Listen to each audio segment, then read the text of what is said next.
ان کے جوش کو اور زیادہ بھڑکایا اور ہر ملاقات پچھلی ملاقات سے زیادہ شدید ہوتی گئی۔ مائیکل جوناتھن کی محبت میں گرفتار ہو گیا، لیکن اس محبت کے ساتھ ایک بڑھتا ہوا خوف بھی تھا۔ دریافت ہونے کا خوف، سب کچھ کھو دینے کا خوف جس کے لیے اس نے محنت کی تھی، اور ایک ایسے خدا کے غضب کا خوف جسے وہ اب سمجھ نہیں پا رہا تھا۔ سسٹر ایگنز، ایک دیندار اور مشاہدہ کرنے والی راہبہ جو کئی دہائیوں سے سینٹ میریز میں خدمات انجام دے رہی تھی، نے فادر مائیکل میں تبدیلیاں محسوس کرنا شروع کر دیں۔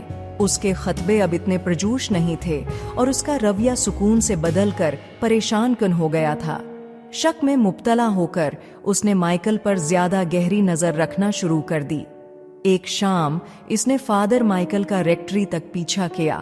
دروازے میں ایک دراڑ سے اس نے دیکھا کہ مائیکل اور جوناتھن ایک پرجوش بغل گیر میں تھے۔ یہ منظر دیکھ کر سسٹر ایگنز کو شدید دھچکا لگا اور وہ خوفزدہ ہو کر پیچھے ہٹ گئی، لیکن وہ جانتی تھی کہ وہ خاموش نہیں رہ سکتی۔ چرچ کی ساکھ داؤ پر لگی تھی اور اسے محسوس ہوا کہ یہ اس کا فرض ہے کہ وہ جو کچھ دیکھ چکی ہے اس کی اطلاع دے۔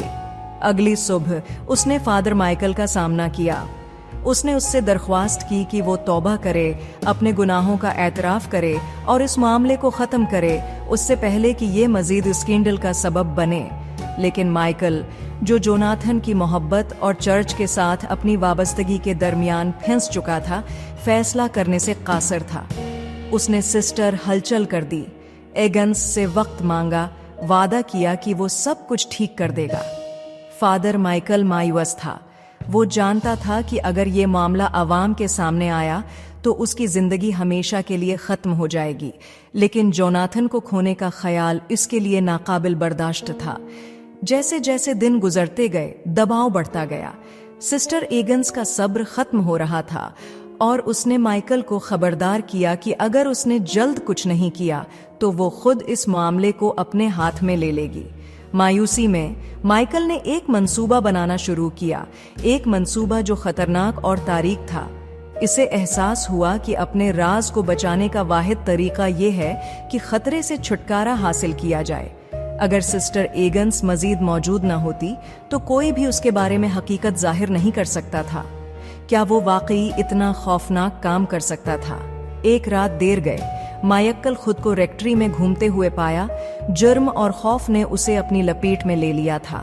اس نے بہت زیادہ شراب پی، کوشش کرتے ہوئے کہ شکوک و شبہات اور ضمیر کی آوازوں کو خاموش کر سکے۔ تبھی جوناتھن وہاں پہنچا اور مائیکل کی پریشانی کو دیکھ کر مائیکل نے اسے سب کچھ بتا دیا، اپنی محبت، اپنے خوف اور اس بھیانک منصوبے کے بارے میں جو وہ سوچ رہا تھا۔ جوناتھن صدمے اور خوف سے دوچار مائیکل سے گزارش کرنے لگا کہ وہ اس خیال کو ترک کر دے۔ وہ مائیکل سے بہت محبت کرتا تھا، لیکن یہ سوچ بھی برداشت نہیں کر سکتا تھا کہ وہ قاتل بن جائے۔ لیکن مائیکل ہر دلیل سے پرے تھا۔ شراب، جرم اور خوف نے اسے قابو کر لیا تھا اور وہ قائل ہو چکا تھا کہ اس کے پاس اور کوئی راستہ نہیں ہے۔ قتل کی رات سرد اور تاریک تھی۔ فادر مائیکل نے سسٹر ایگنس سے چرچ میں ملاقات کا منصوبہ بنایا، اعتراف اور مفاہمت کے بہانے۔ سسٹر ایگنس مان گئی، یہ یقین کرتے ہوئے کہ مائیکل آخرکار توبہ کرنے کے لیے تیار ہے۔ جیسے ہی وہ اعترافی نشست میں گھٹنوں کے بل بیٹھی، مائیکل نے پیچھے سے اس کے قریب آتے ہوئے اسے روکا۔ وہ رک گیا، اس حقیقت سے مغلوب ہو گیا کہ وہ کیا کرنے والا تھا، جیسے اس پر کوئی ہو گیا ہو، بھاری بوجھ آن پڑا ہو۔ لیکن اس کے ہاتھ میں ایک رسی تھی جو اس کے مڑتے ہوئے ذہن میں جڑ پکڑنے والے خوفناک منصوبے کی علامت تھی۔ بغیر کسی انتباہ کے اس نے رسی کو اس کے گلے کے گرد لپیٹ دیا اور پوری قوت سے کھینچنے لگا۔ سسٹر ایگنس نے جدوجہد کی، سانس لینے کے لیے ہانپنے لگی، لیکن مائیکل بے رحم تھا۔ اس کے گناہوں اور خوف کی شدت نے اسے آگے بڑھایا، یہاں تک کہ وہ آخر کار خاموش ہو گئی۔ جب اس کا بے جان جسم زمین پر گرا، مائیکل پیچھے ہٹ گیا۔ اس نے جو کیا تھا اس سے خوفزدہ ہو گیا، لیکن خوف ابھی ختم نہیں ہوا تھا۔ اپنے جنون میں مائیکل نے ایک اہم تفصیل کو نظر انداز کر دیا تھا۔ جوناتھن اس کا پیچھا کرتا ہوا آیا تھا، دیوانگی کو روکنے کے لیے بے چین۔ وہ این وقت پر پہنچا، وقت پر قتل کے خوفناک منظر کو دیکھنے کے لیے۔